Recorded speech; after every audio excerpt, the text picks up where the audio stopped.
obviously quite a lot of overlaps as well. It's like even in the,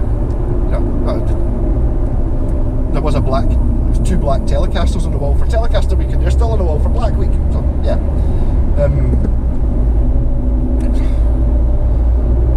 I don't like getting ripped off though. I don't like ones that are expensive and what I feel is not worth it. Again, there is the brand thing. Brands do matter to people, some people, and again it comes down to, here's two guitars, do you know what I mean? They're two Telecasters. They're both very similar feeling, that you can't really practically split them.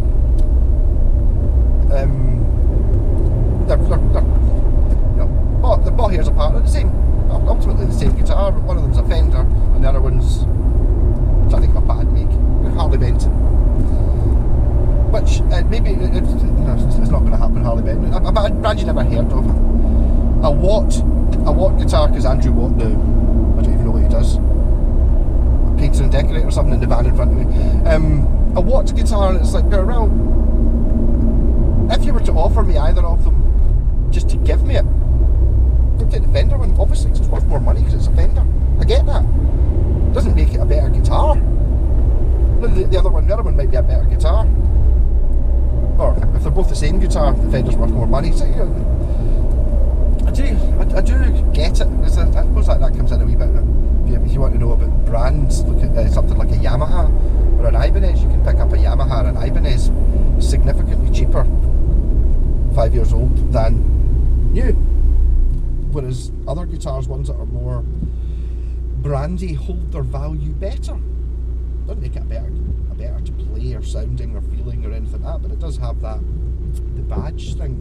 It's like I'm just not a badgy person. I always felt that when I was starting playing the guitar, and I used to go and see like other bands with kids, probably in their late teens and stuff like that. It was like I would always be much more impressed with someone who was playing an Epiphone or a Squier and were quite good than someone who was playing a £2,000 Gibson and wasn't very good. So your guitar doesn't get better. I'm not trying. There's not a guitar I've got. I don't think I could give Steve Vai the most basic Squier, the most basic guitar that actually physically works. I think absolutely knock the pants off me playing playing one of his most expensive guitar ever. There's no. So I'm saying he would be better on his on the expensive guitar than he is on the shit one or the cheap one. But it's not going to. It doesn't make you a better guitar player.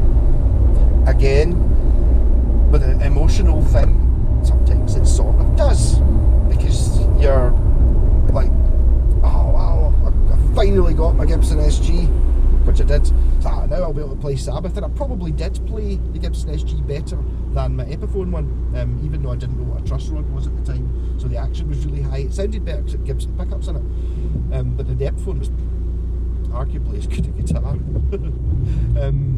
There doesn't seem to be that much in it for the money, but even then, we're not talking about insane amounts of money here, like the difference between the two. I would have said that Gibson was a better buy than the Epiphone. The Epiphone was brand new. This is going back 25 years though. The Epiphone was brand new, 220 quid, or 215 I seem to remember, and the Gibson was second hand at 350 quid.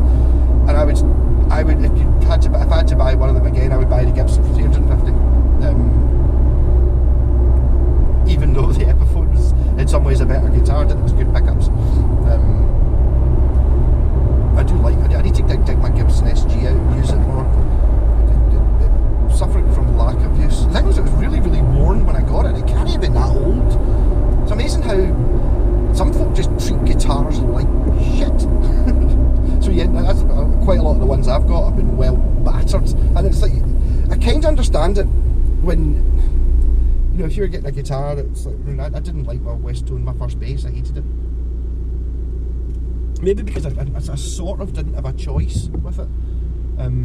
It was, I can't afford a bass, but I've got the option to buy this one. I think I paid 40 quid for it or something like that.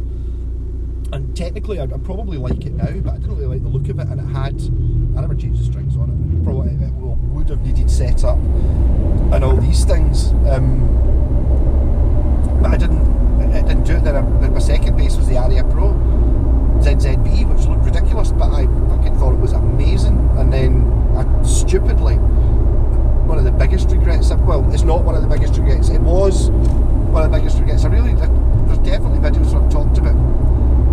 was so careful about selling guitars that I definitely want to sell, you know, rather than regretting selling it later, because of that Aria bass, which I fucking loved.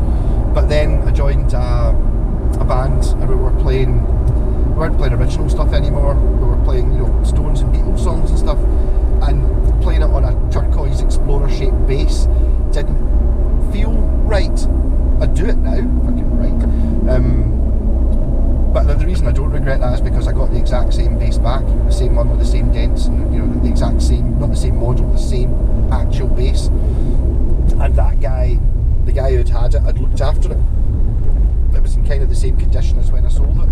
Whereas if I had kept it, it would have likely sat in a corner for a year, and then I would have maybe done silly things. I would maybe have painted it, I would maybe have chopped it up, made it into a double neck, all these things which I've done to other guitars. You know, I mean, I've never really chopped up one that I regretted chopping up. I've always made sure that the ones that you know, I chop up are any mods I do are reversible, or definitely a good idea.